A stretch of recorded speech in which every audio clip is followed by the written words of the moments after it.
नमस्कार। देवरिया की आवाज रेडियो केसरी से प्रस्तुत है स्थानीय हालचाल। पहले मुख्य हालचाल। दुष्कर्म के प्रयास में एक आरोपी को पुलिस ने किया गिरफ्तार। अपराध नियंत्रण को लेकर पुलिस लाइन में एडीजी जोन की अध्यक्षता में हुई बैठक। देशी तमंचा और जिंदा कारतूस के साथ एक आरोपी गिरफ्तार। कैंप आयोजन को लेकर मुख्य अभियंता ने की समीक्षा बैठक। नैनो उर्वरक को लेकर किसानों को दी गई खास जानकारी। स्थानीय हालचाल के इस अंक के साथ मैं निकेत मिश्र। अब हालचाल विस्तार से।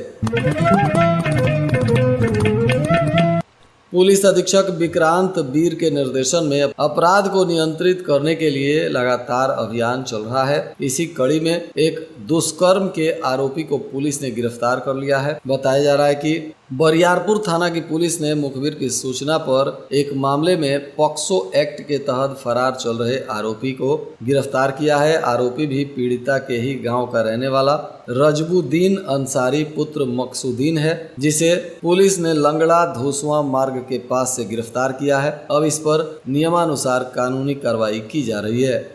इधर अपर पुलिस महानिदेशक गोरखपुर जोन मुथा अशोक जैन के द्वारा देवरिया पुलिस लाइन स्थित सभागार में एक उच्च स्तरीय बैठक का आयोजन किया गया। इस अवसर पर पुलिस अधीक्षक विक्रांत वीर, अपर पुलिस अधीक्षक सहित तमाम अधिकारी गण मौजूद थे। बैठक का उद्देश्य जनपद में कानून व्यवस्था की वर्तमान स्थिति की समीक्षा करना तथा पुलिस कार्य प्रणाली को और अधिक प्रभावी बनाने के लिए एक कदम बताया जा रहा है। अपर पुलिस महानिदेशक ने अपराध नियंत्रण, लंबित विवेचनाओं के शीघ्र निस्तारण, महिला सुरक्षा, साइबर क्राइम, बीट व्यवस्था, पुलिस जन सहयोग तथा पुलिस कर्मियों के आचरण से संबंध में बैठक करते हुए महत्वपूर्ण बिंदुओं पर विशेष रूप से चर्चा की। उन्होंने स्पष्ट कहा कि अपराधों पर प्रभावी नियंत्रण के लिए मजबूत खुफिया तंत्र, सुदृढ़ गश्त व्यवस्था और प्रभावी पेट्रोलिंग आवश्यक है। क्षेत्राधिकारी गण और थानाध्यक्षों को निर्देशित किया गया कि वे अपने अपने थाना क्षेत्रों में सक्रिय अपराधियों की सूची तैयार कर उनके विरुद्ध निरंतर कार्रवाई करें।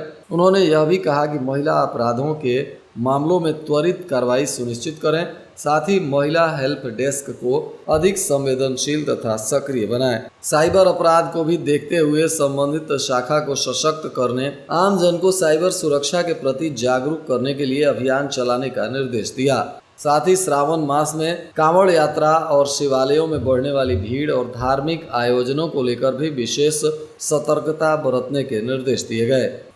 इधर पुलिस अधीक्षक के निर्देश पर मुखबिर की सूचना के बाद श्रीरामपुर थाना की पुलिस ने एक आरोपी को अवैध देशी तमंचा और 2 जिंदा कारतूस के साथ गिरफ्तार किया है। बताया जा रहा है कि आरोपी नीतीश कुशवाहा पुत्र राम इकबाल कुशवाहा है, जो श्रीरामपुर थाना क्षेत्र के कड़सरवा खुर्द का निवासी है। इस आरोपी को मैदनिया पुलिया के पास से पुलिस ने गिरफ्तार किया है। इसके पास से एक देसी अवैध तमंचा 315 बोर और 2 अदद जिंदा कारतूस 315 बोर बरामद किया गया है। अब इस पर आर्म्स एक्ट में कानूनी कार्रवाई की जा रही है।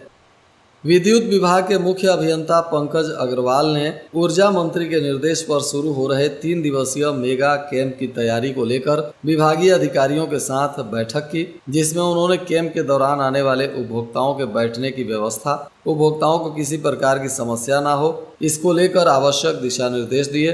साथ ही कैंप पर अधिकारी कंप्यूटर, लैपटॉप के साथ बैठेंगे। कैंप का निरीक्षण भी किया जाएगा। बैठक के पश्चात उन्होंने भटवलिया स्थित स्टोर का भी निरीक्षण किया और हर हाल में आवश्यक सामग्रियों को उपलब्ध करने का निर्देश दिया। कचहरी रोड के इशारा भवन में इफ्को के द्वारा बिक्री केंद्र प्रभारी निरीक्षण कार्यक्रम का आयोजन किया गया। इसमें केंद्र प्रभारियों को किसानों को अपने उत्पाद के बारे में नई तकनीक के माध्यम से जानकारी देने के लिए प्रशिक्षित किया गया, जिससे किसान कम लागत में अधिक पैदावार कर सके।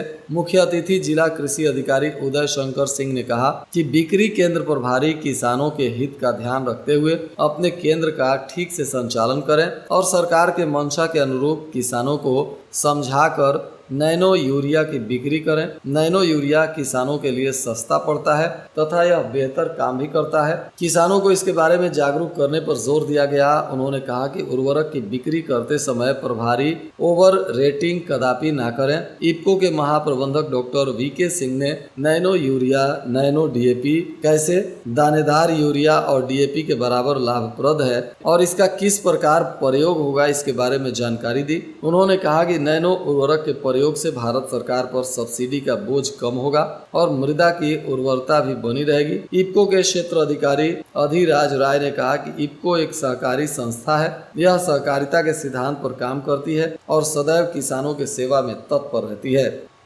नगरपालिका परिषद देवरिया के द्वारा एसडीएम श्रुति शर्मा के नेतृत्व में सिविल लाइन रोड और मालवीय रोड पर अतिक्रमण के विरुद्ध अभियान चलाया गया। इस दौरान सड़क पर अतिक्रमण कर दुकान लगाने वालों, ठेला लगाकर अतिक्रमण करने वालों से जुर्माना वसूल किया गया।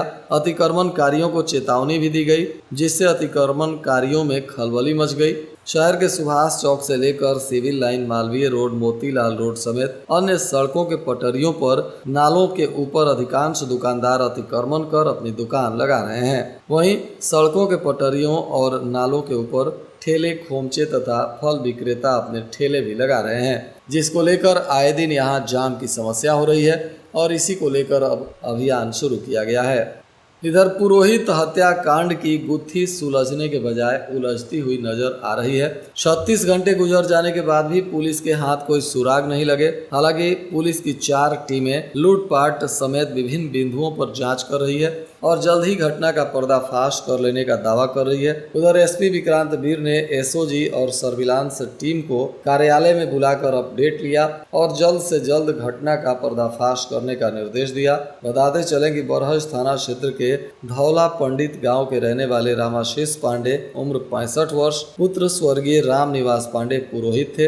वह घर में अकेले ही रहते थे। उनका इकलौता बेटा इन दिनों पश्चिम बंगाल में है। सोमवार की रात चाकू से गोद कर उनकी हत्या कर दी गई। इस मामले में अज्ञात के विरुद्ध हत्या का केस दर्ज कर पुलिस ने जांच शुरू किया है। एसपी ने घटना के पर्दाफाश को एसओजी, सर्विलांस समेत 4 टीमों को जिम्मेदारी दी है।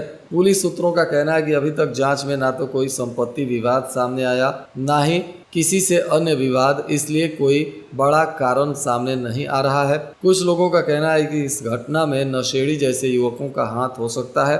घटना में गांव के बाहर के व्यक्ति शामिल नहीं हैं। इस घटना को अंजाम देने के बाद गांव में ही आरोपी हो सकते हैं। अब पुलिस ऐसे लोगों को चिन्हित करने के साथ ही उनका इलेक्ट्रॉनिक सर्विलांस से डिटेल्स खंगालने में जुटी हुई है। इस घटना के पर्दाफाश को लेकर काफी चौंकाने वाले मामले सामने आ सकते हैं।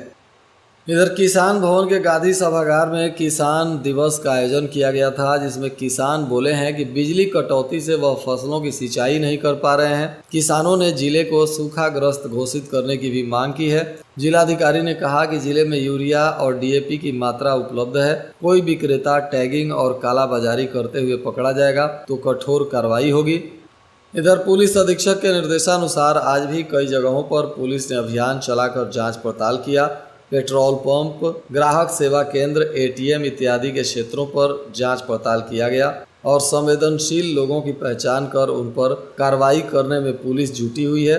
इसी कड़ी में सभी थाना क्षेत्रों में पुलिस ने अपने अपने इलाके से कुल 32 स्थानों पर जांच पड़ताल किया। इस दौरान जिले में 565 लोगों की जांच हुई, 326 गाड़ियों की भी जांच की गई और 7 वाहनों का ई चालान भी किया गया है। और आज के मौसम का तापमान देवरिया में न्यूनतम 25 डिग्री सेल्सियस और अधिकतम 32 डिग्री सेल्सियस रहने की संभावना है। अंत में मुख्य हालचाल एक बार फिर। दुष्कर्म के प्रयास में एक आरोपी को पुलिस ने किया गिरफ्तार। अपराध नियंत्रण को लेकर पुलिस लाइन में एडीजी जोन की अध्यक्षता में हुई बैठक। देशी तमंचा और जिंदा कारतूस के साथ एक आरोपी गिरफ्तार। कैंप आयोजन को लेकर मुख्य अभियंता ने की समीक्षा बैठक। नैनो उर्वरक को लेकर किसानों को दी गई खास जानकारी। इसके साथ ही रेडियो केसरी से प्रसारित स्थानीय हालचाल का यह अंक समाप्त हुआ। नमस्कार।